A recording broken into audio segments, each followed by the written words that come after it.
love lifting stones. I found out. I know, I just noticed right now that like I actually enjoy lifting stones because I have a good nice squat, like just kind of leaning down into the stone and getting good frames and then just going for it. I have a nice lift. I do have a nice lift. So the first stone was 60 kg and it was more of a block. You can nice, grab it and then just kind of lift it, and that wasn't hard. But then the other one was still 60 kg, but it was more of a circular shape. So then you could a bit hard. It was a bit harder, and they're quartz too. So when we were around, they get very slippy, and then the grips are just very hard. So you really need to like big grips. It's almost like a long arm, and like listen, when you body lock past it, it's like you have to get in deep just for this kind of grip, so you can just squeeze. And then that wasn't about it. And the third one was 91 kg, and then that was obviously a bit bigger, and then still round shape. So it was just had to get underneath and then lift it. And then sure, your man Indiana Stones, they moved the 130 away because no one was lifting it, I think. And then just moved it out because Joe was just in the way. And then Travis got talking to him, and then he showed him where the 130 was. Sure, we all ran to it. It was like, oh yeah, that's it there. I tried, got a good go on it. Sure, like went so deep and underneath it, I was like, up you come. Up. Yeah, and then I didn't know which way they wanted me to hold the rock, so then I just kind of let it hang on my hands first. I'm like, oh yeah, no, this is grand. And then Dan said, you can get it up onto your knees. I'm like, oh shit, right. So I went back into a squat. I just rocked it onto my knees. I went deep with my grips. Big inhale, and then as you exhale, you just push out and drive. I'm like, yes, I could go heavier. No, it was a good time. Just the bog fire after everything was just so nice. So Class. nice. And what's up, everyone, and welcome to the Emerald Grappling Podcast. I'm your host, Aaron Murphy. Today, we're in Lakeland Jiu Jitsu. We're back for another return guest, the one and only David Zamora. For anyone who doesn't know Davey, he's a Brazilian Jiu Jitsu brown belt. He's the striking coach here in Lakeland and a teammate of mine and a very active competitor. Davey, thank you for joining me again on the podcast. The one and only, I like that. The one and only DZ. Oh, that's so funny. But yeah, no, what's up? What's up? Aaron, you kept me waiting for this one when I was just hanging around here, and I was after getting cold. I'm like, no, get these heaters going, get everything rolling, man. You just have to go with the flow. Tonight, it was a nice day, nice couple of rounds in, nice sauna, and I suppose you're here to pick my brain. Absolutely. No, I'm more than happy just for someone to pick my brain, especially after Euros now, you know what I mean? And after this year, really, it's just been a good year so far. You know what I mean? It's been a very good year that it's nice to almost express a lot of things out of your head just to have a nice straight vision once again, because a lot of things happen and then a lot of people just keep them inside and then they don't express themselves, which, obviously is nice if you keep everything internally, but you grow from it when you talk about it. I'll talk about different topics. So, for the last podcast was like, I said it to everyone that it was literally like a therapy session with someone. You know what I mean? It's just you get in depths of so many different things that you're everyone is aware of them, but you just have to like really talk it through, and then you get the true meaning of things, and then you find a lot of different things that just kind of just bond in and then just kind of gather up. But yeah, no, so let's talk about a couple of things today. Euros, recovery, mindset, just competition, training, coaching. There's a lot. Scramble, camp, Malaga, Euros. Jesus, there's been a hectic year. A lot of things have happened. So, no, looking forward to this. Looking forward to all these mad questions and my own little dilemmas that I have, that I just love people to hear about it, especially when you're an active competitor and just in general living this lifestyle, because it's definitely a different lifestyle than anyone. You know what I mean? It's just, you're on the one side, you're trying to make a business, run a business, and then you're trying to compete in the same time and train as hard, which a lot of times you feel that it's just too much in that kind of way, and you have to pick one or another. But then that's fine, and then on your off season, when you're competing, then you can focus on your business. But see, since I just committed fully into this year, I went full time in January. Then that's what it was. The year was just kind of taking it into little compartments of just competing for a couple of weeks, then kind of taking a little break, off season, 2-3 weeks, still training away, but not having that competition mindset in the back of the head. So then it just allows me to focus on something else, which, is the business. Eventually till, I get a couple of the aim is to get over 20 members in the business, and then and then that's it. Do you know what I mean? And then once you get that, then you can progress them. You can get the room very high level, and then once you have the same amount of people in your class, in your striking class, and in your coaching, when you're coaching, then everything is just going to spike up. The level is going to spike up. You won't have to repeat yourself after a couple of times, after a couple of classes, because initially when you have a beginner, then you just, you break down everything one by one, what it is with your jabs, crosses, hooks, uppercuts, and then your entire kicks, and then the entire system of kickboxing. But over time, you can just, everyone knows the drill. Everyone just, lines up. We do the line drill, and then I don't have to repeat myself because they know it. I've taught them before how to do it. So now it's just, that's where the progress is just going to start. And that's how you get the room, high level very fast without skipping steps. But it all takes time. You know what I mean? Everything is time. Read something there back a couple of months ago that is obviously time is made purposely so we don't reach goals too fast. That not everything is just compacted into the one. That everything just takes time, and we just have to where we want to be. It's just the matter that's what they just said. It's just a matter of time, but it could take months, years, or how long it has to take for whatever to happen. But just focusing and just keeping consistent.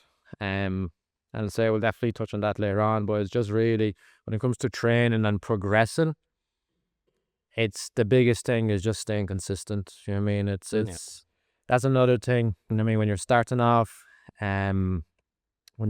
training, there's no skipping anything. There's no skipping technique, or you just have to do everything incrementally, from the start, and then and then you just keep going and then learning more. It's I have a motto that I just say in the gym all the time, is slow is smooth and smooth is fast. You don't want to be rushing into things too fast, especially when you had no previous experience with it. And a lot of people that come down are complete beginners, especially for striking. Is they've seen a lot, but they've never done it with their body. So then the body doesn't pick it up as good as you would. After a couple of weeks, it does, because then your body just adjusts into certain positions that then you can move your body in a nice way. But initially, it just has to be done very slow until you get it smooth. And then once you understand the mechanical side of the technique that you're doing, even just throwing a 1-2 with your one, and then synchronizing your steps with that, then you've a lovely 1-2, you have a nice sharp 1-2. Then you understand what it takes with your hands and then your legs. So then you can start progressively load more, because especially striking, or MMA in general, it's so broad. Kickboxing, and you've your kickboxing, boxing, you've around 6 or 7 different martial arts bonded into the one. So it's which one do you even focus on? So that's why you just break down your training into individual martial arts. You can't really train everything at once. It's just too much for the brain. And we've only one brain, so it's which way, what's the right way of training? The best way of training is focusing on something individually for a couple of weeks, and almost just getting your bar chats at the same level. Obviously, it's very nice having a base of something. My base is jiu-jitsu. I started with jiu-jitsu there years ago, and that's my base. I'm happy when the fight or something gets to the ground, because I know what to do. I'm aware of every single positions. But you want this all around, so you want to be nice and comfortable when you're striking. You want to be nice and comfortable when you're just clinching, or moving around, or boxing, or kicking. You want to know every single of the principles that come in behind martial arts, and then you can just bond it together. And that's something you touched on in the last episode as well, like having yeah. equal balance. No, it's balance. It's all about balance, and it's all about yourself though. Like, it's a lot of people just like see, when I compete, I never look at the brackets. I never look who's in my division, because I'm just so focused on myself. I know that no one can really do anything that I haven't seen before. Whether it's here or whether it's Tyrone and Linden, or when I'm doing training in Open Jungle or in Tullamore, it's like everyone is doing the same thing constantly and constantly all over again. So it's not like the positions are new. So obviously it's nice if you have a game plan in before that, is like what you'll do to come in. But there's just so many techniques. But once you're aware of them, then it's like you just focus on yourself, and then that you're comfortable when someone gets you an X there. Then you know what to do to keep your base out, to hide your secondary leg. Even if they have your primary leg, then you shouldn't even feel threatened, because you just know what to do in the given position. So it's just it is that balance of just keeping safe, pressuring, and just having just this kind of linear pattern, and then you can linear pattern which comes off systems that you have been working in the gym, and then is just continuously just compounding. It just adds on and adds on and adds on until someone can control a position, and then that's where the camping comes in, and then that's where the cooking comes in, and then that's where you can really work your game. And that's the thing. If you focus on yourself so much, then it shouldn't, you shouldn't be even looking at you shouldn't be even adding on extra stress on your body in that kind of way, because your body does react. Especially if you look at something as like, oh, I've went against this lad, your body just straight away it picks up memories as like, oh, I went with him before and then he did this. No, forget about all this. Just focus on yourself, and don't let it's the emotions that people have to move away from when they're competing a lot of the times. Because if you're having a round, if you get emotional, then you're not gonna be aware of a lot of things that is happening in the fight. You'll just slip out, or you'll do something too fast, not controlled, and then they can come up, or they can it's just being very composed and not just killing, almost just getting rid of that emotional side as you compete. You just go in, air focus, and just like you just focus. Nothing else matters. That's just happening. That's how I felt in the last Euros, really. Just the Euros gone by, that it was after my first match. I remember we were just coming off the mat, going into the bullpen. I'm like, oh, this is it. Like, I just literally smiled, and I just said to myself, I was like, oh, this is it. And then I went out, I done my second match. And then after coming off the second match, I'm like, two submissions. I'm like, yup. But I was just so excited after them two matches that, everything that everything that I've been working in the gym is just literally, I transferred it into competition, which almost just them two matches initially were just like rewards, like, yes, everything that you've been doing is working. Yeah. A bit unlucky that I didn't have too much of a break in between my second, my third match, and then I just kind of went in. And then everything just happened so fast that, yeah, it was just really that recovery time. Yeah, no, it was just a couple of minutes. I only had like 2 or 3 minutes of that recovery time, which, and it's after 2 matches, it's just like, it's grand. But after my first match, I got into a nice flow of, all right, that's how I'm going to recover. That's what I said to myself after my first match, like shaking everything off, breathing in nice. And it wasn't even the breathing or that was gassing in my third or anything. It was just literally the pressure in my forearms, or just kind of everything tensing up. I'm like, oh, I need to just oxidize your blood, just to kind of release a bit of, all of the blood, and just shake it all off. And then after the second match, I just didn't do it enough, and just kind of, it was just out of place. And then, yeah, no, but it was the experience, the growth. And I feel that's the biggest thing after this. I've never felt this before in my life after all of those competitions that I've done. But after those Euros here, there's just this kind of internal growth that I feel, that is just, there's just, since that, when I'm rolling, or when I'm just doing technique, when I'm drilling, there's this different approach that I've just like, discovered. It's like, oh, it's just the fact that it was an international event, and it was all, you know, IBJ fairly big European, so it's like it was a big thing. It was a big thing.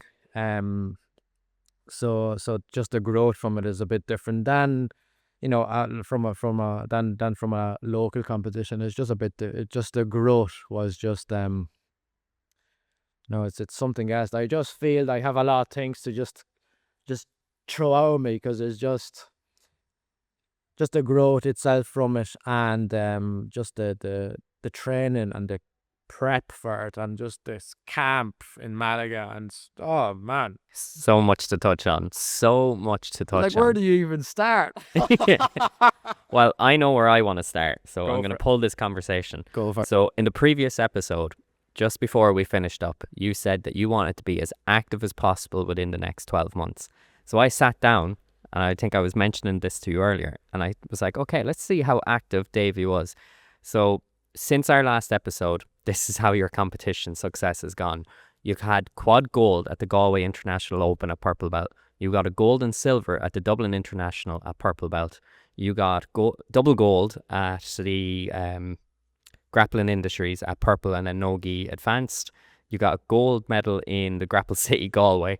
Then you competed at ADCC Ireland in the Pro Division, where you got gold and 2 bronze.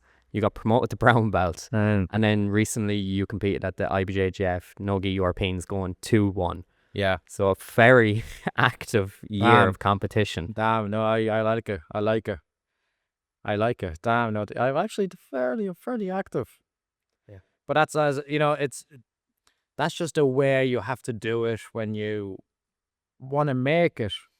You know what I mean? If you want to make it, you just have to compete. And obviously, like, everything takes time, but you just have to put yourself out there. Because, see, the biggest thing that I found is you have to do hard things of choice just to level up, almost. Because if you get into a situation that's hard, a lot of people just, you know, move away from it, and it's like, all right, I'll deal with it later, or it might just dissolve, it might not be there. But if you really put yourself out there and then do those things that are hard, and then you know that you have control over them, then it'll just make you as a whole person. You'll just be so tuned in just within yourself, that a lot of the times when you're in matches and you're out there competing, you'll feel more composed then, because you won't let that emotion side of you just take over, because it's like, no, I felt this before. It's like, no, this is grand. And obviously it's going to be stress, and that's the big thing. Everyone's going to be nervous. Everyone is nervous. Especially when you're competing, there's no hiding that, but it's just how you shape it in your head. So it's almost excitement. That's what you want, because if you're nervous or if you're excitement, your body reacts the same way, which is by increasing your heart rate. Is the power of your mind that just gives you control over that feeling. And that's why the more you compete, the more you can control that. And you know what? There is no escape. There's no escape from this. If you wanna get your skill development to the highest, and really progress yourself as a self person, you just have to compete, man. There's no faster way of skill development than competition. Competition is definitely priority. Doing from your locals to then, you know, building and building. But really, It's exposing yourself to that level of pressure consistently to be yeah, able and to then adapt to it. exactly, and then doing the hard things of choice, like, you know, your cold plunges, for instance, because that's a hard thing. You've been in that cold plunge there today. Do you know what I mean? That is hard, Yeah. especially now when the weather is after going down. You can feel the coldness in that. I jumped into it there a couple of days ago, and I literally felt the sting on my skin for the first time in ages. Like, no, the weather has gone hard, but it's them little things that will just shape you as a person, to help you deal with competition and help you deal with stress, because it's just dealing with stress is the biggest thing for anyone that's, you know, thinking of to compete, or it might be their first competition. It's really it's not a new thing. You know, you've dealt with stress before, just even coming down to a training session and just doing a training, because you're putting yourself out there, and it's a hard thing that you're doing of choice. You know, all of the saunas are they're hard. If you want them to be hard, there should be recovery, um but it's just the way how you shape it. They can get very hard if you push, and then you sweat a lot, and then get a lot of, you know, just clear your body out with salts. You just go home and then you're gone. Like, you can't do anything, you know what I mean? You're set. So that's why saunas can be very stressful on your body, but then that's why it's just a matter of doing it in a smart way, of just like not sweating out too much, or just really just kind of taking it back a step, heating up their body so your heart rate increases, and then you can really get your blood flow going, not into a standard that, you know, you'll sweat everything out, but just gradually do less than 10 minutes, for instance, and then that's plenty, and then expose yourself into cold, and then come back in, and then do a couple of bouts like this. But it's just the sweat part that really just gets rid of energy. Yeah. You know, it's just energy, really.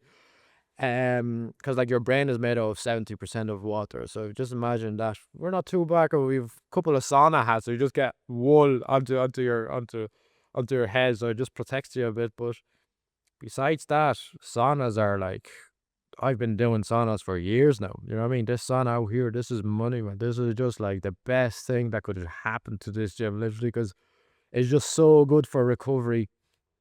But you have to use it in the correct manner. You know what I mean?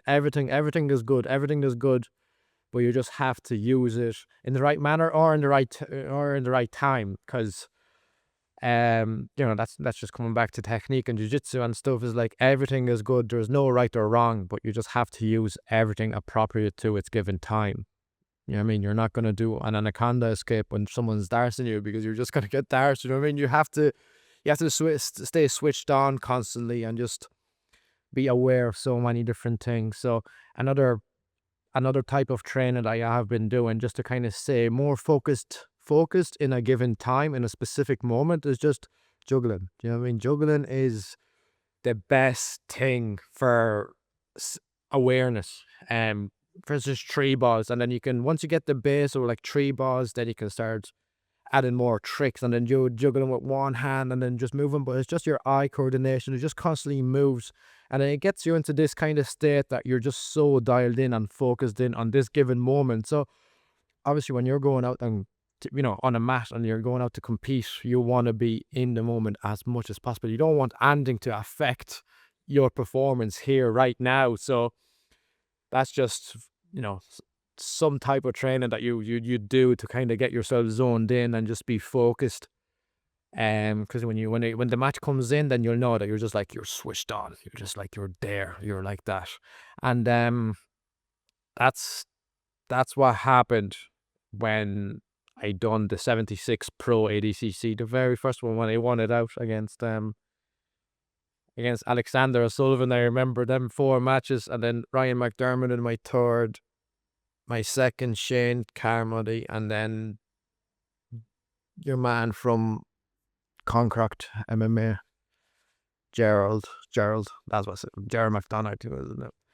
It was just such a, I was so in the day that I remember after the third match, I ran over to Tyrone. I'm like, I was literally like jumping. I was just like, I'm like, this is my day. I'm like, what? And then you looked at me, like, what? I'm like, I started just like shaking, just moving. I was like, oh, today is my day. I just know it.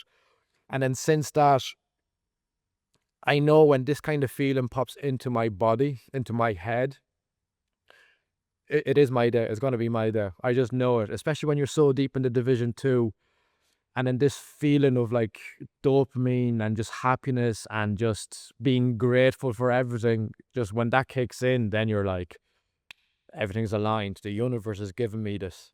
And that's how I felt after my second match in Euros. But then something went wrong. I have to figure that out, yeah. But then in that ADCC, after that third match, I was just so excited that I'm like, yeah, no, today is my day. This is, and look, that was a tough out division. Just in general, obviously, it was the 4 lads, but the division was stacked too. Do you know what I mean? As the divisions are always in the ADCC, because like there's no hiding it. The ADCC Ireland are just like, for right now, they're the best platform for athletes, especially competitors in Ireland. It just gives you the most exposure, and it's a prestige event in Ireland right now. So if you win that, any of the pro divisions in that, then you obviously know that you're doing something right. So that was a great day out. That was a great day out, because just after that third match, I just like, oh, this is it.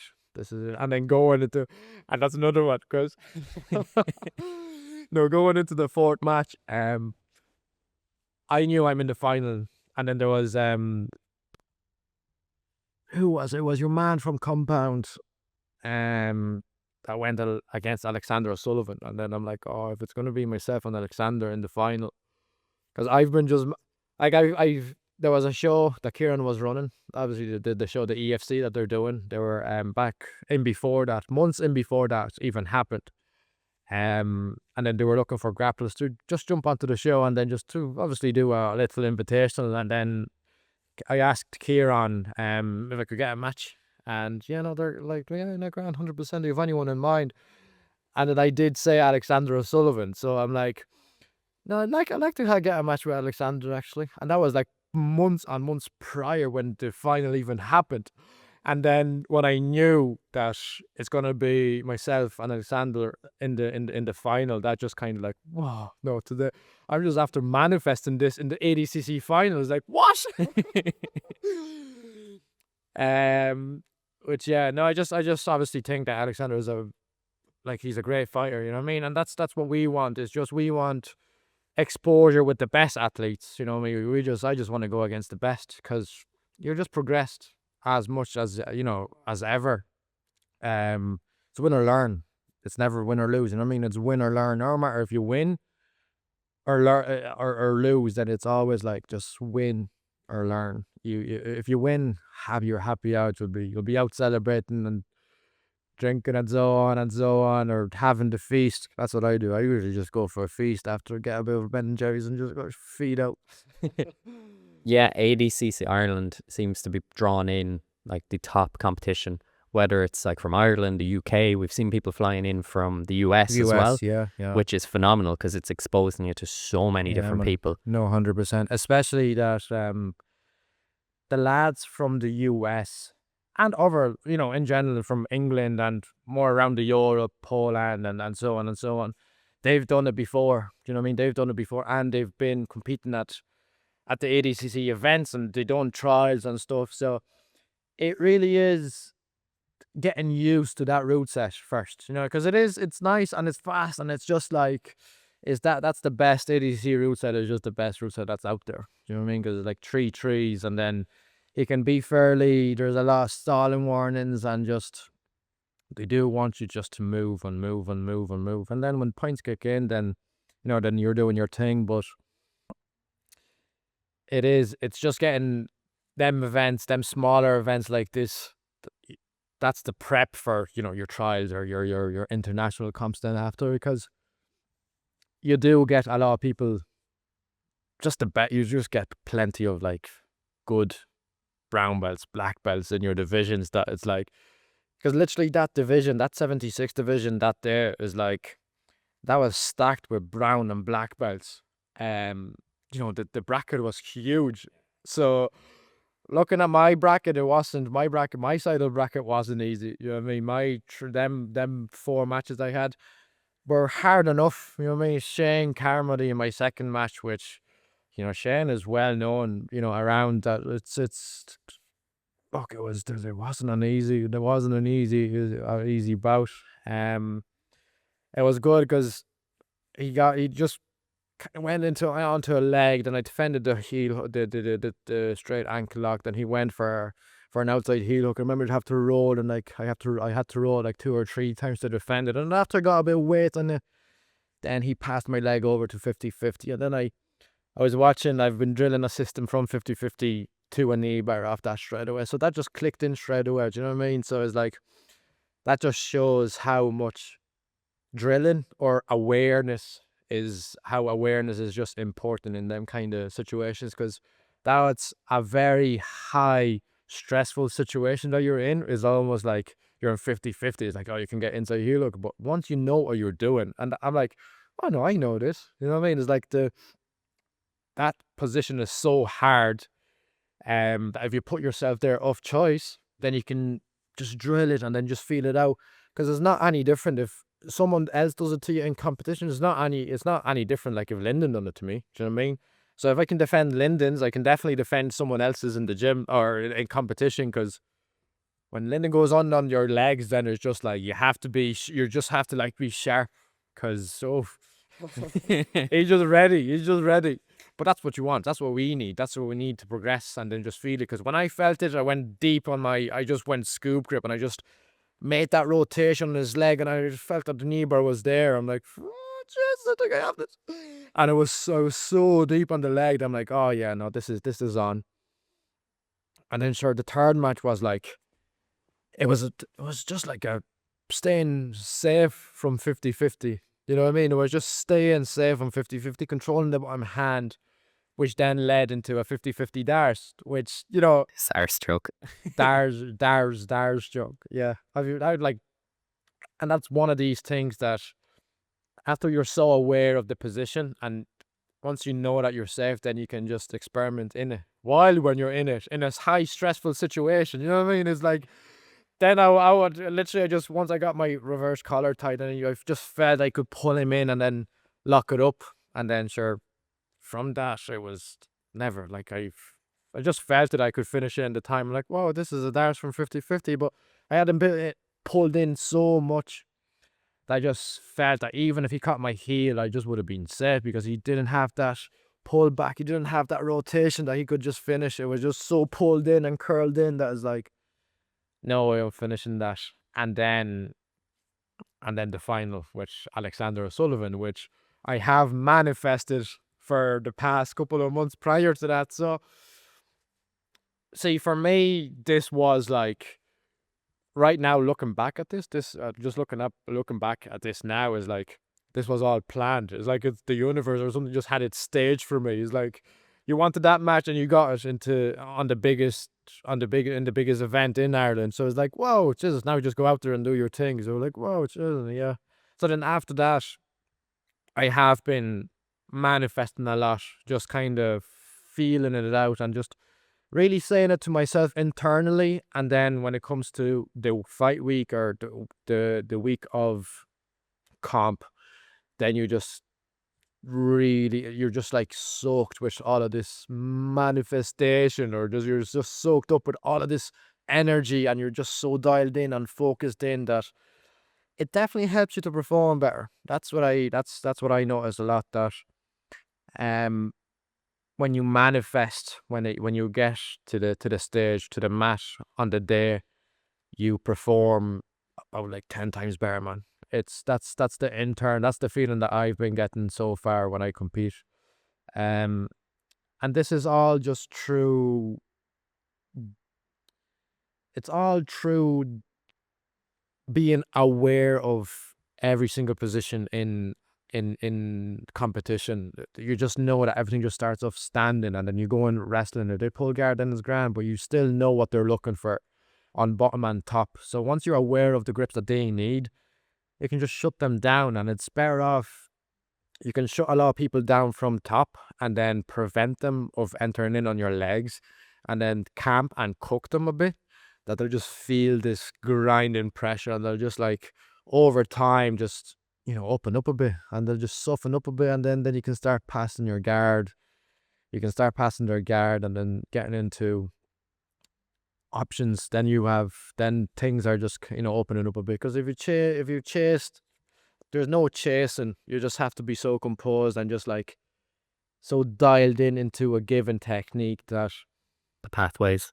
yeah, man, it's just you're creating patterns, and then patterns that you have recognized, that your body is recognizing, so you don't even have to think about it. That's the beauty about it. If you have to think, then you're just one step behind. But if your body is automatically doing everything in competition, then you just know that you're just like dialed in. That's all of the work that you've been putting in the gym. It's all coming out. You know what I mean? And that's just the biggest thing, that competition is just rewarding so much. You know what I mean? It's just competition in itself is a reward of all of this that we're doing, because all of this that we're doing is just so it's just a lifestyle that we just go out and then we see what's working, what's not working, and then that's what I've been that's what I took out most from my losses. You know, at the next two ADCCs, I just came third, which, you know, it almost just made me, them losses just made me a better grappler. And I've been always saying it, that is like the losses help you conclude more things, which then you get into the gym and then you start working on them things, and then you are aware of them things a bit more because you've been caught with them before. Do you know what I mean? So it's really creating a dialogue after when you lose. It's creating a dialogue with your coach, obviously, or just internally, just by yourself. But, you know, everything here is just so good with the coaching, and Tyrone has been just so great to us that he just knows that. And then we straight away after, we just get straight into on the mats, that we just conclude and what happened and why did that happen, and so on and so on. Obviously there are different on fight day, you just want to have so much control over everything that sometimes you just there's them little things that someone just done better than you, and then it's just grand, it's just their day 100%. I'll just come out, fix that, patch it up, and then we'll go again. And then this time I guarantee you that I'll do better this time, because you have that patched up, and then once that's patched up, then you can go out again, because, you know, you can be a good brown belt, a very good brown belt at a very high level. And that's what we meet here in you know, in the competitors, like, especially at my level now, that I just feel that people are just good, and they do have very similar skill set. They're aware of all of the positions too, so you just have to be that little step ahead. It's constantly just being that one step ahead, and but them little losses, and just going back to the gym then, and then looking after that, and then concluding, and then creating a dialogue, why did that happen, they just help you patch everything up, and then you just go back in stronger. You know what I mean? And then you just keep going, and you keep going. It's never stops. That's the beauty about that. You could literally, man, I'm just gonna do this for the rest of my life. You know, like, how crazy is that? I'm just gonna do this. I've literally just committed myself to 100% of this, and then I just so much time for everything. That's why I feel when I left work this year, like proper work. Like, I wouldn't even call this proper work. This is work, but It's fun. Oh, it's fun. It's fun work that yeah, no, I'll touch back on this actually in a minute, but literally after I left work, things have just been great, man. It's absolutely incredible what pursuing your niche, with all of those things around it. It's almost, it's not like work, man. It's literally just you. Once you find your purpose and you follow and stick to your purpose, no matter what it is, if it's martial arts or if it's something else, you know, if you just have it and you keep consistent with it and you just give it a push, man, you're just doing it for yourself, for just self-growth and self-development and peace.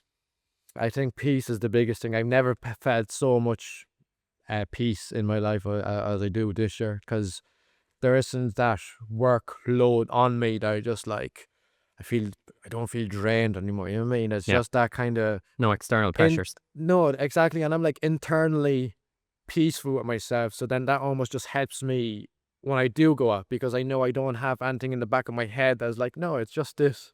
It's like I'm just after hitting my own bubble, and it's like everything is just being thrown there. that I have control over, and then it's just that I have control over it. It's like once you have control over yourself, then you can surround your energies and your everything around what you like. And then that's what I've been doing this year. Obviously, it's a very slow process, but everything is shaping up the way I want it, with comps and a lot of things, really just training and yeah, life. You know what I mean? That you do so much time, and what is time? And that was the other thing. Just going back, it just gives you that almost that narrative, or just that pat of just that what you want.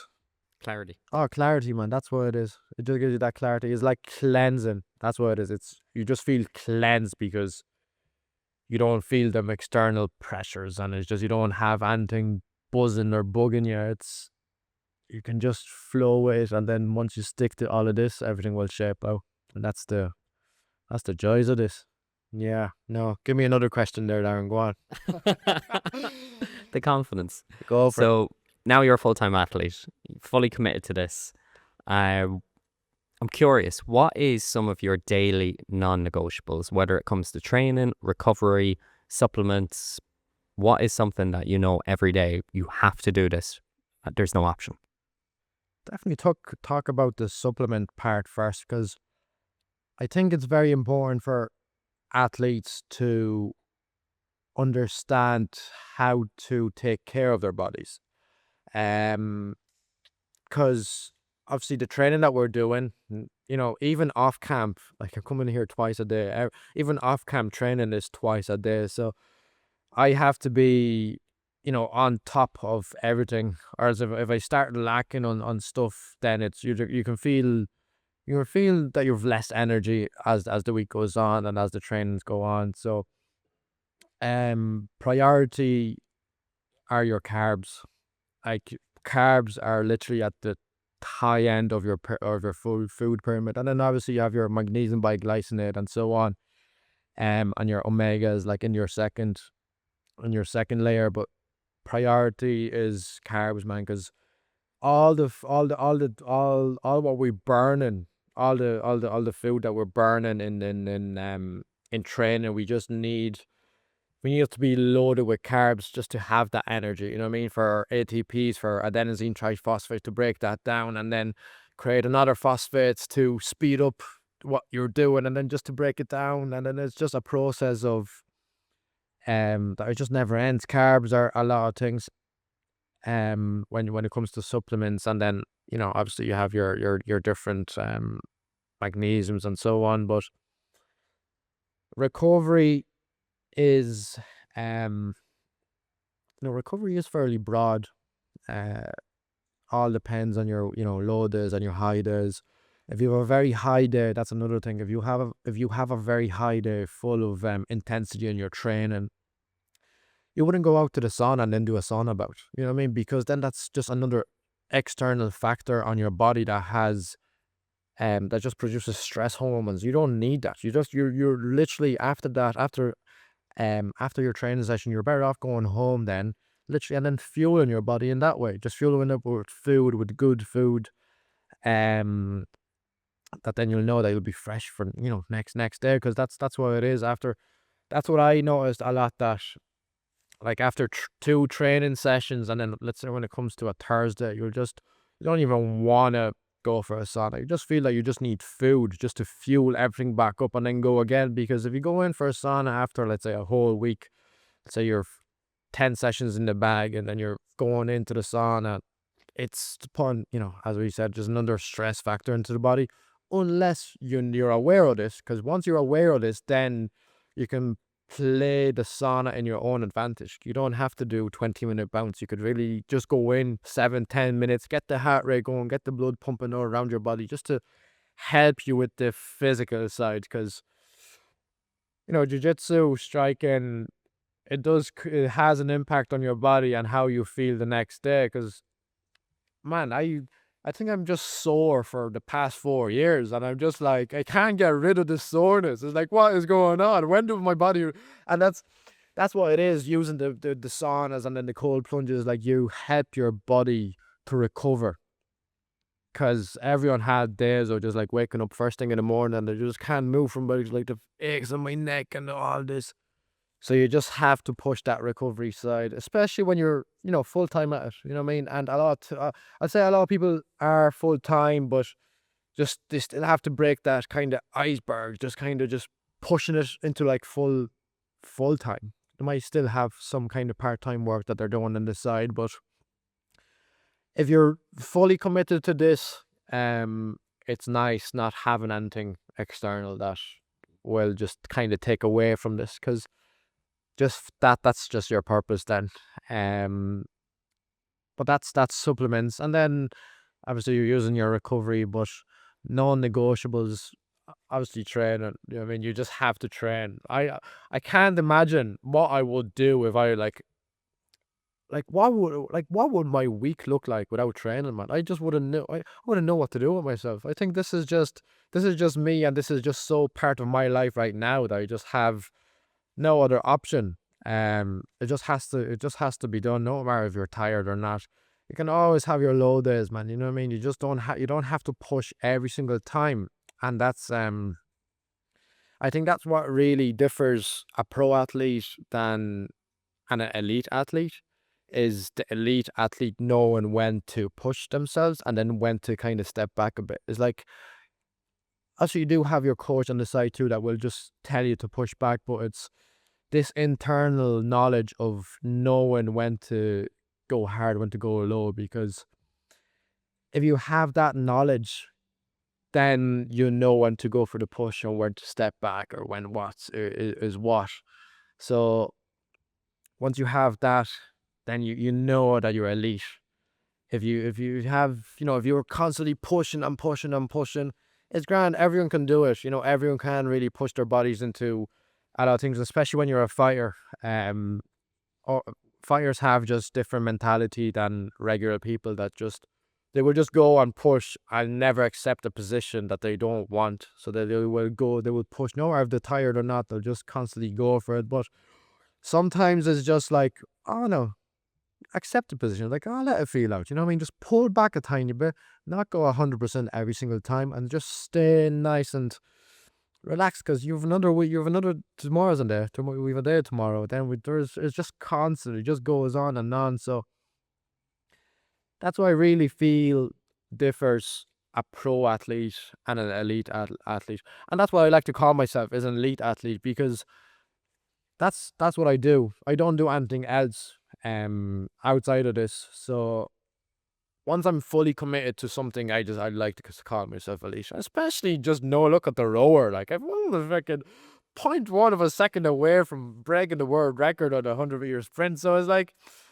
this is fairly elite. So if that's elite, it clearly translates to looking where the level is at the scene, at the jiu-jitsu scene. You know what I mean? It's because I'm fairly up there. I definitely like to think that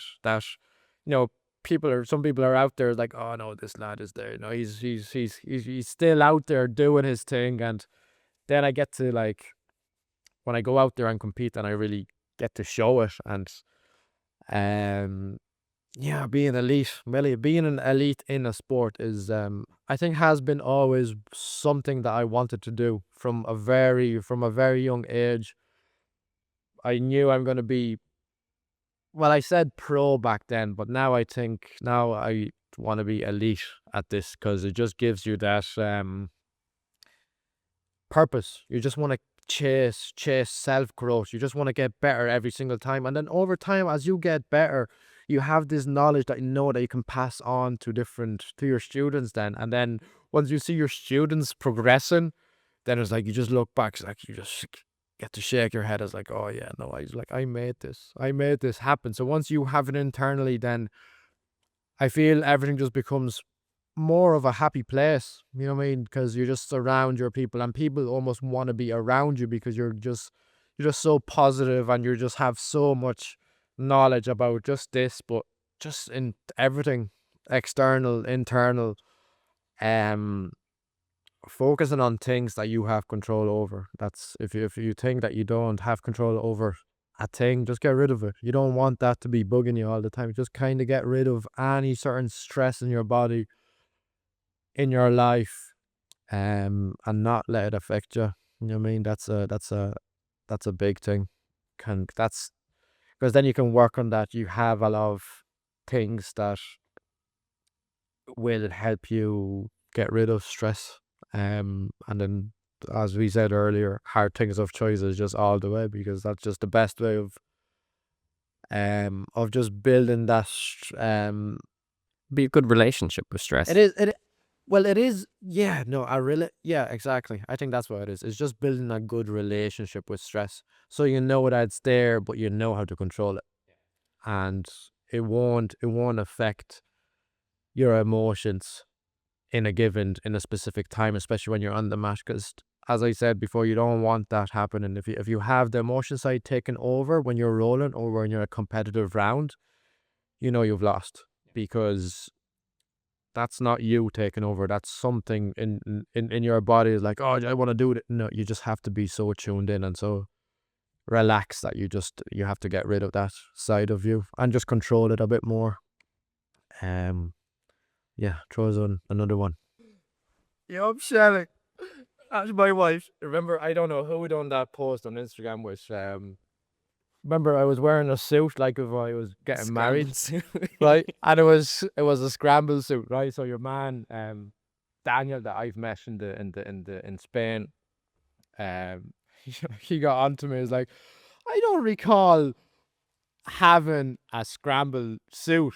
I was like, oh man, it was just such a funny thing. It's just a suit, literally had scramble on the side of it. It was just like, when I seen it, some joke, some laugh, literally. I know your man just was laughing so much too, because it's like, he never seen it before, so imagine having a scramble suit. For anyone who doesn't know, this is our Lakeland mascot, Shelly. You'll find her on Instagram. I'll make sure to put the tag there. Married to Davey. I don't know if I'm married now. I think she went after for a couple of weeks, and I don't know, I think she went on a round with someone else, so I'm just gonna leave. I don't chase anyone. I don't chase anything, just besides my dreams.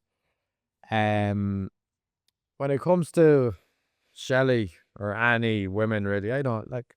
If it comes, it comes. I'm not gonna chase anything. You just want to expect the unexpected, and then that's when it's joyful, and that's when you really create some kind of bond with someone. I feel it's when it's unexpected and when you're not looking for anything, then it's like out of nowhere it just pops up. Yeah, and I feel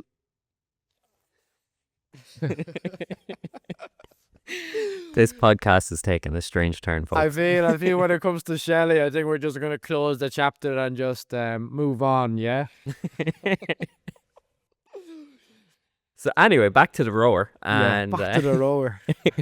throw back to the last episode. The rower. Good memories with the rower. I'll definitely go back to the rower. And as I said before, before the last Malaga camp, I've done 3 rounds in a rower, and I still got like 14-6, 14-7, which is fairly good. Looking at that, when I started off rowing internally, I started off on 16 seconds per 100 meters, and now just coming back from a very long time not doing it, I'm starting off at 14-6, 14-7. So, the record is there. Like, you can see it. Like, it's so close. It's so close. But if I get a bit of training in specifically for the rower, a couple of weeks, then I think like 13-8 is fairly possible for me. With just the strokes and like the power that I get. I might just kind of put a bit of time into that and then just see, especially that the weight is on point now too. I'm only like 76 kg there today, so, and it's 75. So if I get a couple of weeks of good training in for the rower, then I could actually fairly break that record. Just imagine being in the world in the Guinness World Book. That'd be nice. Yeah, but as I said before, this is just something.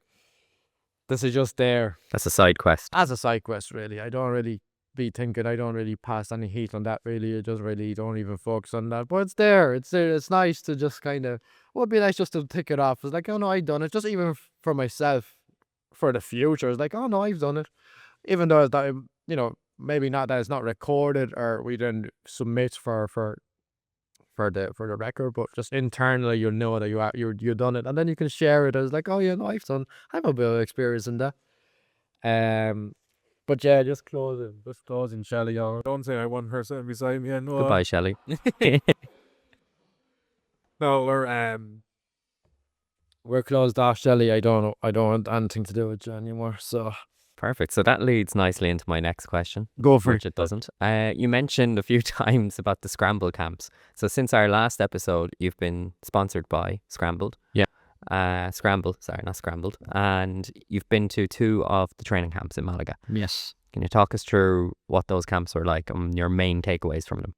Man, everyone should be getting to them. Like, genuinely, the biggest thing, or the one big conclusion that I have out with them Scramble camps is that no one does anything different. You know what I mean? You do get your brown belts and your black belts up there that you just wouldn't even know that you're rolling well black belt. You know what I mean? But just don't even pass any heat on that when you're rolling with someone that they could be a brown black belt. You shouldn't even, that thought shouldn't be in your back of your head who you're rolling with, because it's entirely you. But the biggest takeaway from that was no one does anything special. They're good at a specific system that they're doing. But once you shut that down, then you can get your own systems going, and then you can be on top, and then you can start doing all of that. But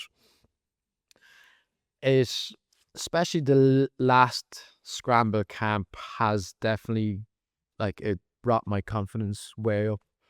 Going into Euros especially was just like, I knew that I was shutting people down that were entering on my legs and just preemptively shutting a lot of their entries down, and then I could get my game going on top of them straight away. So it was almost like a 60-40 straight away. You know, it wasn't that he was giving me a bit or whoever was giving me a bit and then I was giving a bit. I was always just the one that was in control, and that's what I feel that I'm a lot. It's a lot. It's if you're in control, then you almost just, it's the matter of time until you get into a position that then you can progress even, high up into a chest to chest or near side underhook or something, and then you can start getting the passes. And then once you're on top, you can really just let gravity work for you. But the biggest takeaway from that Scramble camp is how, you just get so many good lads at the camp that you roll with the best in Europe, and you wouldn't even know it, you know what I mean? Because there are a lot of lads up there that, had matches in Polaris and had matches on the biggest international stage, and you'll just kind of, they're not any different, you know what I mean? They're just out there because they've put in the work, they got the exposure, and now it's just like, it's their time, which is fair enough. It's going to be, everyone who does this is going to be their time eventually. So look, hopefully we do have Polaris coming to Ireland during at some stage next year. So that's what I'm looking at. I would like to get on that scene and just starting off nice from that, because it's nice having just the one match. You know what I mean? Imagine going into a local tournament, that you'll have about 4 or 5 matches in the one day, but having one 10-minute match with someone, and it's like, grand, it's just the one. It's just, you have to focus on this. You don't have 2 or 3 other lads that will do something different. It's just, you have time to focus on this. So it'd be nice getting onto that card, into one of the cards in Polaris. I guess anyone really doesn't really, everyone, it's not, I'll go against someone that his jiu-jitsu will be the same as my jiu-jitsu, because jiu-jitsu is just the one. And that was the thing at the camp, that everyone is just doing the same thing that we've seen before, that we've went through in the gym. So a lot of the rounds were like comp rounds, especially at that camp, because a lot of lads just wanted just to like take the leg off you, just wanted to take the ankle off you and just take something, just no. And I was the same, and not like I was the same. I just, especially in before Euros, I just treated this as like my hard rounds in before Euros. And it worked. I came out way, just my mindset was just, I came out so sharp, and the mindset was like, I'm so ready for this. Especially rolling with the people that I've rolled with, and then knowing I done very good against them just gave me this kind of boost. I'm like, oh yeah, no, this is it. So from now on, I'm just going to do every single camp up there, especially Malaga, land. You know what I mean? Coming out and getting about a 27-degree heat. Like, who doesn't want this, getting a bit of vitamin D? And once it's like, man, once you get a bit of brightness and a bit of sun, you almost want to, like, you just want to be training all the time. You just want to be training. You want to be at the gym all the time, especially with lads up there where, you get the lads and the likes of Camille and Szczecinski and Joseph Chen and, Kenta. You do get Imanari, you do get loads of boys up there that are fairly, it's nice to be learning of them, you know what I mean? Especially after that camp with Joseph. The kind of over-under headquarters passing just kind of, it clicked. I've been using it since that, but it's just feeling it when he's doing it to you. That was the biggest take on me. That was like, I actually went over to him and I just said, can you do it to me? Because I just want to feel it. Because once I can feel it, that I know what I need to feel on top when I'm doing it. So then that just kind of gets that approach going. And then rolling from just learning from the best in Europe, because I feel the camp and the people that have been at the camp are definitely, best in Europe, like with Taylor Payman and all them boys up there that have been out. And so look at the boys competing at like Polaris, like squads, and actually doing very good. And there's just having that sense of like, oh no, I rolled with them, and know what you've done to them. So it's like, oh yeah, no, this is like, whoa, I'm out there. Do you know what I mean? It's like the jiu-jitsu, what I'm learning is actually the same jiu-jitsu that they're learning, but it's just putting it all together and just piecing it all into parts, and it's just over time, it's just fun. You just want to make it as fun and as playful as possible, because you just be aware of so many different scenarios then in a role. So if you can, definitely get down to the Scramble camp, because it's next one is in May. Next May. That's where we're going over to Malaga again. So I'm looking forward to that, because it's just this growth from them camps that you're just aware of who you went against.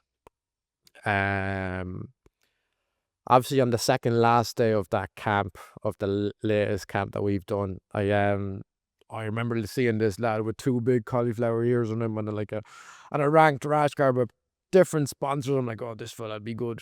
And then on the second last day, he just came down looking for a round. I'm like, I seen this lad coming down to me. I'm like, ooh, this is my final boss. And I go up straight away. I'm like, yeah, no, we're rolling. I just treating this as like a final of something big.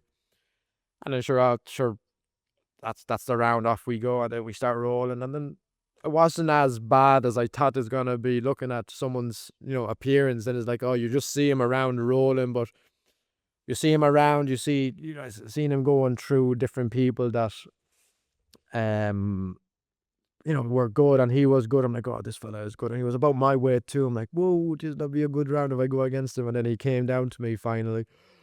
And then we got to go against each other, and it wasn't anything really. I just made something in my head looking at like, oh, this fella is good. Even though, he is good. But I'm like, I think I'm just better, technically and just skillfully. That I remember I hit my lovely slide by into the back straight away. And over time, as the round just went on, I just noticed his emotions taking over, because every single time I would do something, he would just kind of, push in a tiny bit more. And then he was just letting that kind of side of him take over.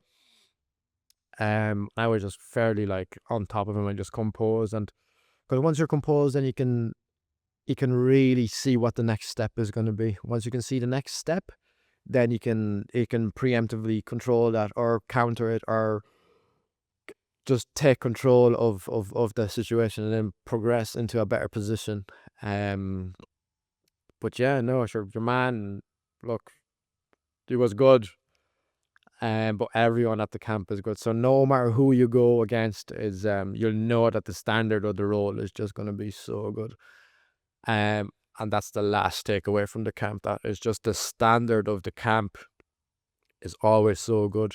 And depending in what kind of side of your training you are, because you could be in your camp or you could be outside of camp, that kind of way. You could be getting ready for a comp, which obviously there'll be nothing better than that kind of camp, because you get to go around with you get to roll with the best from Europe. Or if you're outside camp, then you can kind of chill out a bit and then even learn more. That kind of, you can just take in more information and then learn and then make it more playful and just kind of enjoy it a bit more. If you're in camp looking to get something out of this, you're just pushing yourself a bit more. If you're in camp and you know that there's something like that as a cat, like that's Scramble camp, I just noticed I just pushed myself a bit more than I would after the last camp, because when we done the very first camp, it was after this it was a day after the ADCC, and that's where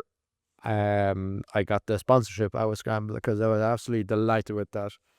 I don't know, I'm not too sure if I said it, but I know I said it at the beginning of the year somewhere at the cold plunge to someone. I don't know who I said it to, but I said that the plan for this year is to almost get recognized, get seen by Scramble and get the sponsorship and just stay active throughout the whole year. And here I am, you know what I mean? It's still November and I still have 2 months. I can still do a bit of competition, but I got sponsored by Scramble, which, for now, I'd say that just involves a bit of gear.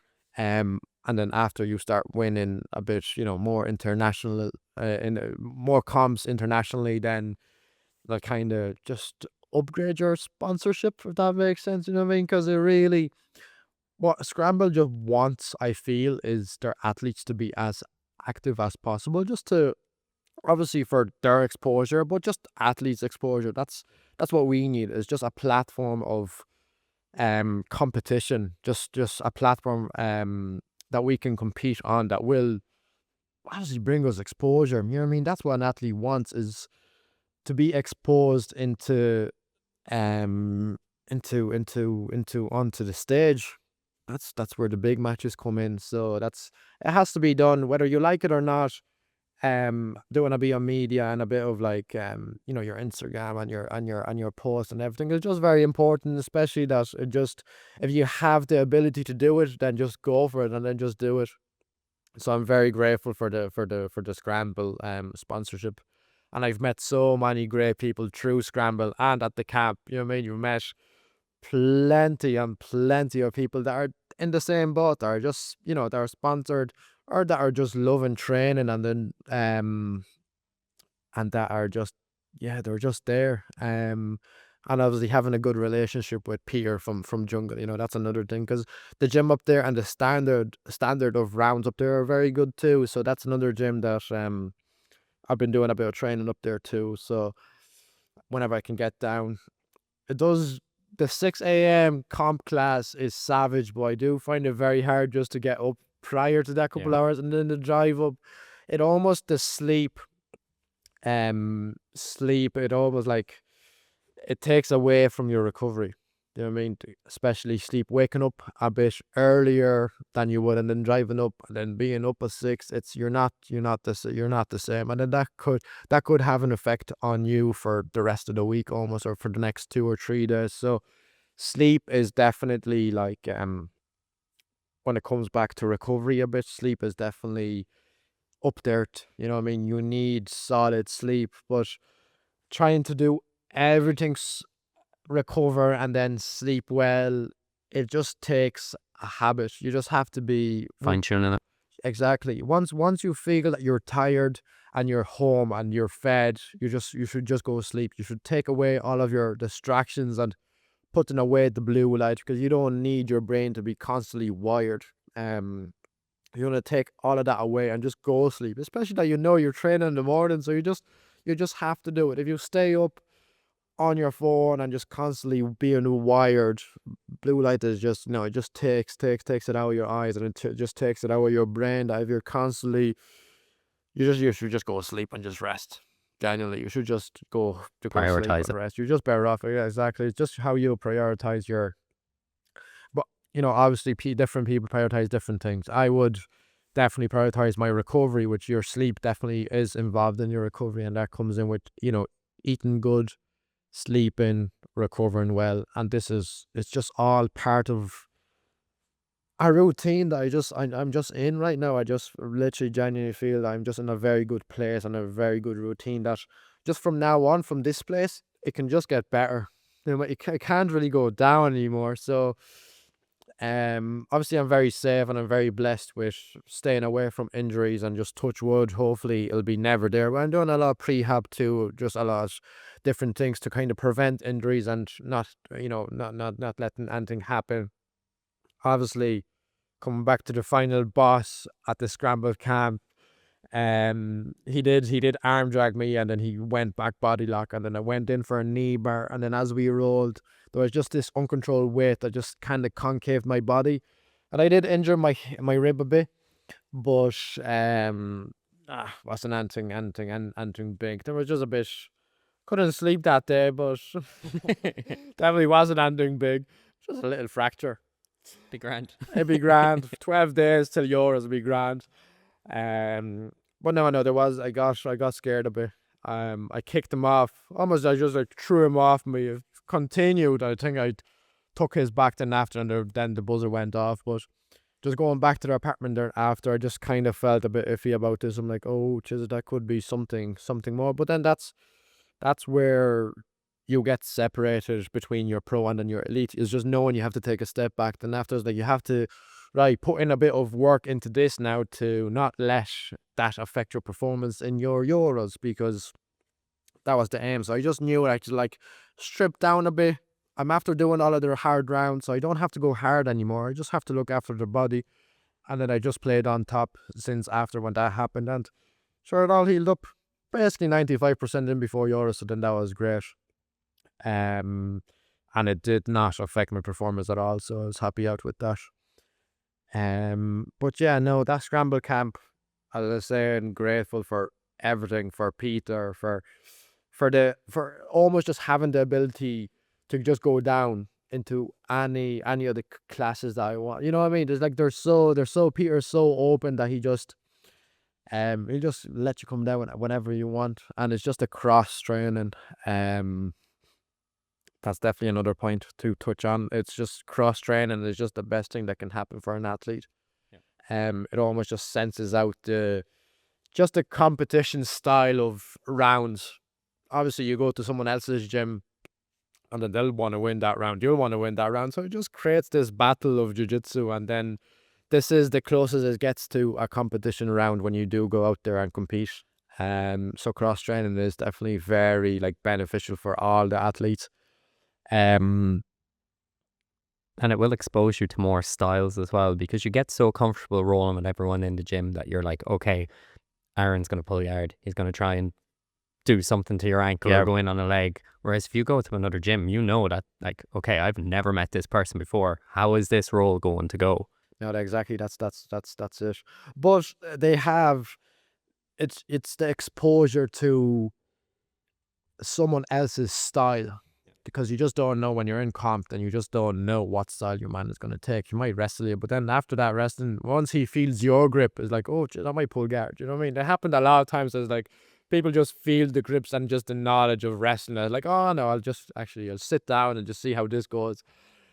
But then moving forward, they can't do anything else that we haven't seen before. So then that's just to build up on what's out there, what's already out there, and just putting the time in the gym with the boys here just to kind of develop that style, just to shut people down and just to cook them with pressure. Just cook them, and just things will open up.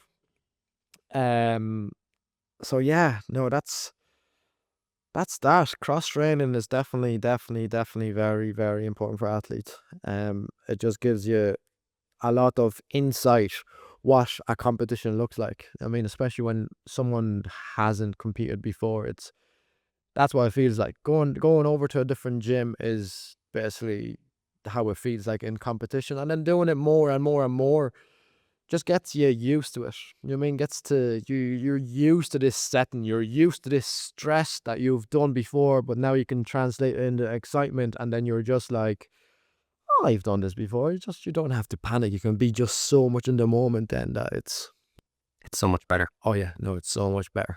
You can hear the party kicking in next door with the gym. There's some party. The boys be going so mad. There's some of the nights in there with their boxing. Yeah. At least they can count, because they'll be always shouting out their numbers. 1, 2, 3, 4, 5, 6, and so on and so on. Like, yeah. At least in my head, you know, they're counting, but they're throwing strikes. So I'm like, Jesus, you're throwing about 10 strikes there. They're like, fair fucks. But yeah, no, just to really just finish off on like the scramble side of it, because I'm just very grateful for Scramble, really, because obviously I get a bit of gear, and that's because the some of the sets, man, that I got after the last comp and going into Malaga, I'm like, yup, these sets are gonna be so nice, you know what I mean? So I'm so grateful for that, and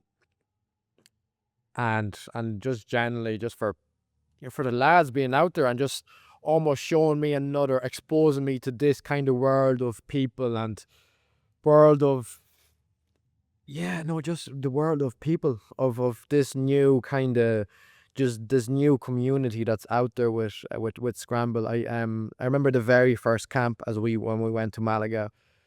Daniel, shout out to Daniel. He approached me, and he's one of the Scramble heads. And he approached me, and he's like, "Oh, this is so." He literally just like so full of positive and just happiness. Like, "Oh man, this community, I have heard.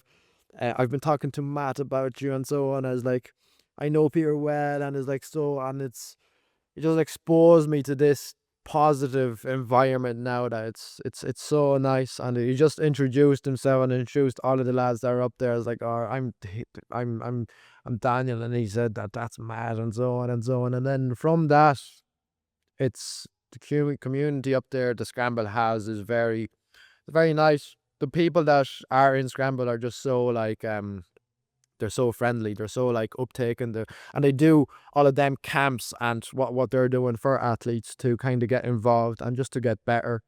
So that's the way I'm looking at it. And as I said, I'm just going to be doing all of the camps that are out there in Malaga, because they're just at the heat. You know what I mean? What we have out here is like, I just want to get away from this and get a bit of heat. So no, fair fucks to Scramble. Really I do appreciate them a lot.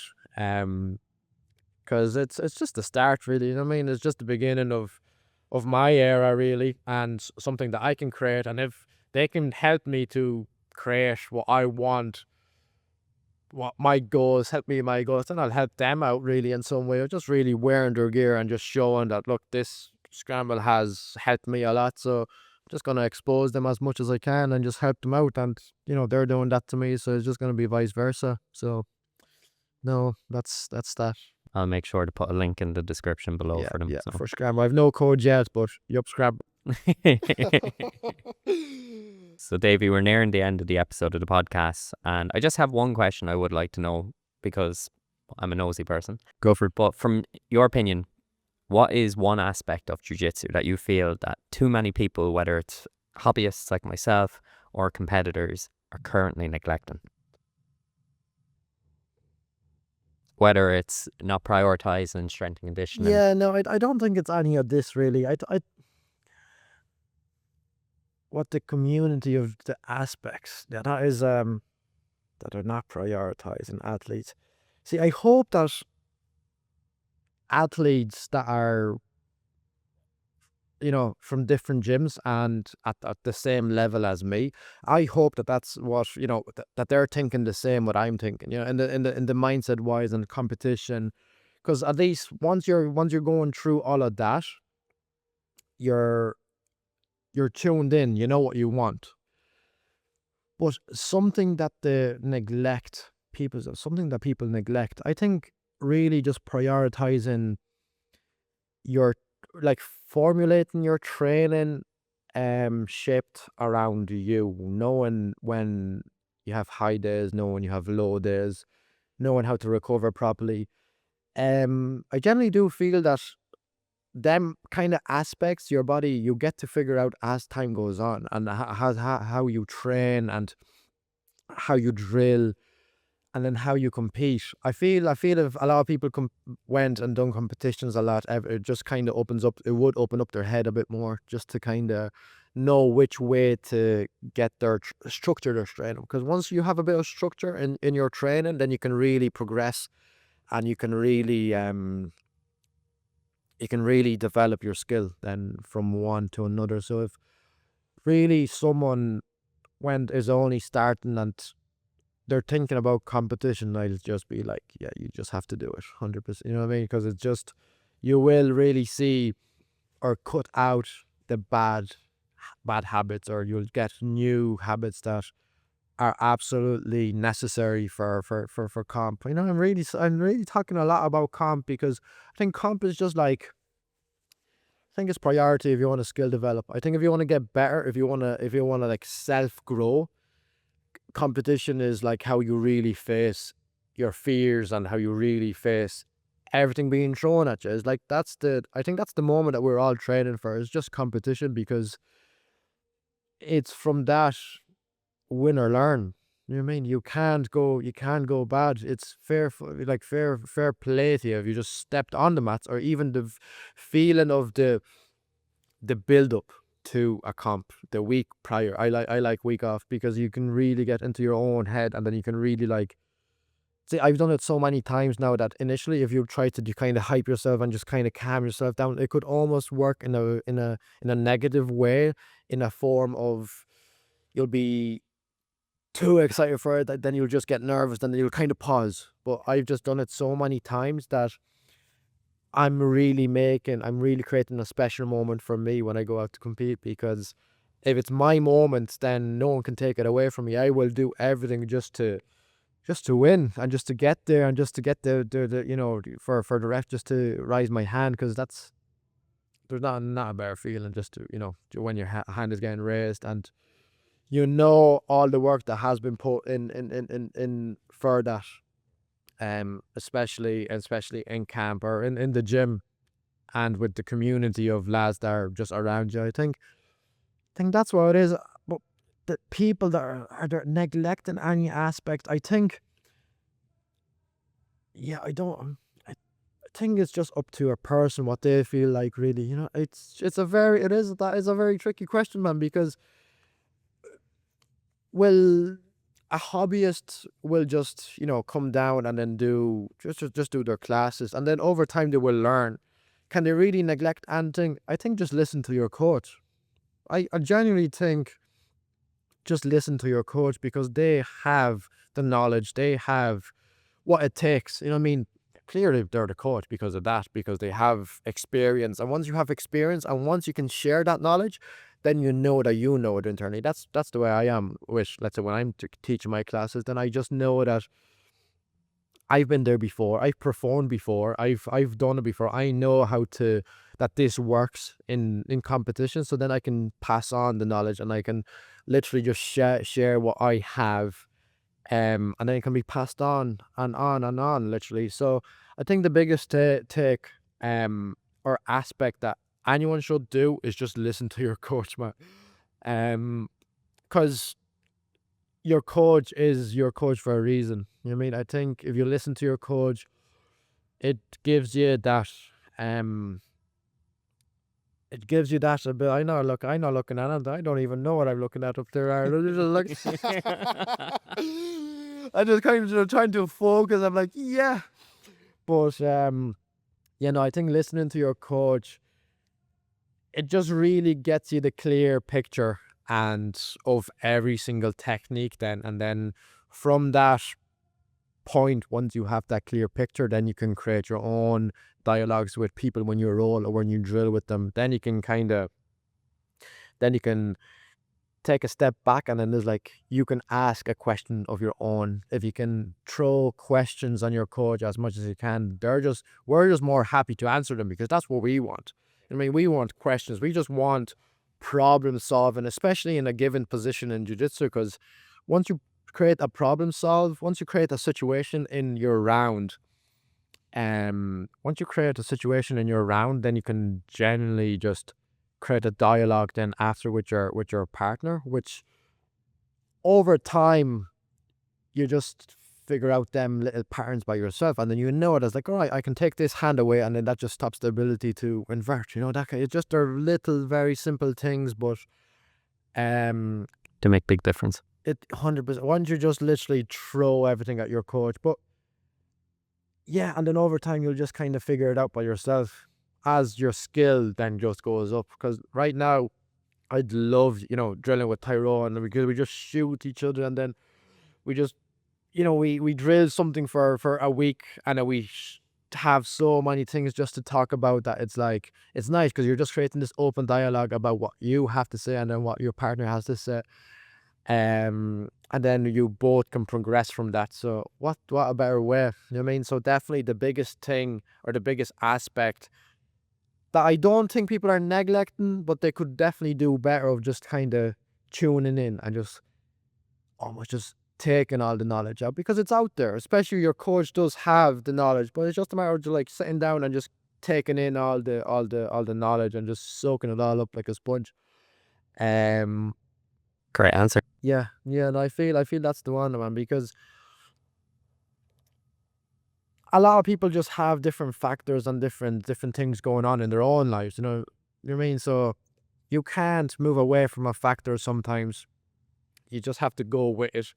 So really, just to progress jiu-jitsu, your own internal self-growth, I think just listen to your coach. I think literally just be like tuned in and just like focus on what he has to say, because when you listen, then you do create a problem solve. You just get to problem solve your own things, like, oh, and I would have done this differently. Then you can start contradicting people, and then that's where you ask questions, because if you ask questions, then you can progress way faster, and then that's where your jiu-jitsu just rocks. Then it spikes, because you're just curious of all of these positions, and then once you understand a couple of the positions, that you want to know what to do in those positions, because you'll just want to you want to be good at them, you want to control them, you want to really progress after, and then just smash, and then just get into your head and arm and just squeeze the head out of them. That's perfect. Davey, it's always a pleasure having you on the podcast. Thank you for joining me again.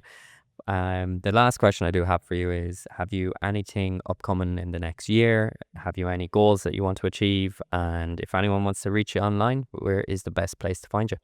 Nice. Yeah, no, Jesus, when you read out all of those things and what I actually have done, I actually wasn't aware that I'd done so much this year. I just kept everything so much to I just kept doing it. I'm like, oh no, it's there. The couple of competitions that couple of competitions and couple of things, what like the Scramble camp or the ADCC and the Euros, they were the things I was really prepping for, and I'm delighted I done them, because just the growth from it is absolute. It's just different. It's absolutely incredible. But there are different things on the side that I actually have done that I'm like, oh, I actually done a good bit, and it's not the end. So like, at the end of the month, we're doing I'm doing an invitational show in Dublin with sub only events. So with Pat and with Pat up their events. So then that's November. A few of the boys are competing tomorrow. I'm definitely going to go up to that, and just corner people, really just kind of getting that coaching now with me, because once I'm so aware of every single position that I can coach someone. I can literally steer someone. I'll literally bring a controller tomorrow, man, and just like play around. It's like if I'm doing it, but just be calling everything out. I would have been, yeah, and I have a couple of my knees a bit on me, and then just a rib. I really want them two things just to heal up. Get ready for that for the 30th of November, and yeah, and then that's November, and then December, whatever comes, you know what I mean. I'm kind of still taking it nice and handy because of them two things, but yeah, after December, I'll just get back into it, because that's this kind of stage I was talking about.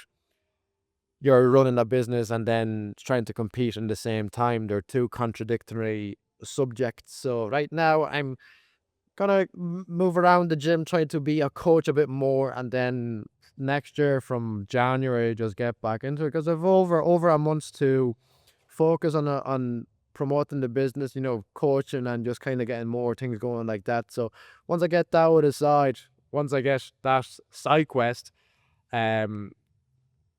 out ticked off, then I'll just get straight into my own thing, competing, and then seeing what's out there, going over to all the camps and so on. So I'm looking forward to that May Scramble camp, because it's going to be good, and just staying as active as possible as I can, doing the regular, doing the Davy Z on it. So and thanks a lot now for coming down and picking my brain. Really enjoyed that, really.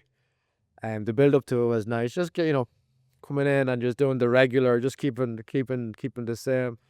But yeah, no, generally this setup that you have right now, we'll do part 3 now. Let's say next year I'll get you back next year on at to the do a end of the recap. year, because I think the very first one we done it about this stage last year. So, and it was in before Euros, and then yeah, it was around the same. So such a hectic year it was. When I think about it now, I've done a good bit. So my goals are really just to do what I'm doing. I think I do have a nice structure, a nice system of a nice routine of doing me, that over time things with competition and training, everything will just line up, and I will just self-grow, and I will just become a better grappler than I was. So next year I'll say be even a better pick on my brain. I will pick on that brain now next year. Imagine another year will do a lot. No, thanks a lot for having me, Aaron, and you have a great evening. Yeah, Perfect. And if you've enjoyed this episode of the podcast and you're watching it or listening to it on one of the audio platforms such as Spotify or Apple Podcasts, I'd greatly appreciate if you could leave me a 5-star review. And if you're watching it on YouTube, please remember to like, share and subscribe. And once again, Davey, thanks for joining me. thanks a lot. Thanks, Aaron. Yup, Scramble.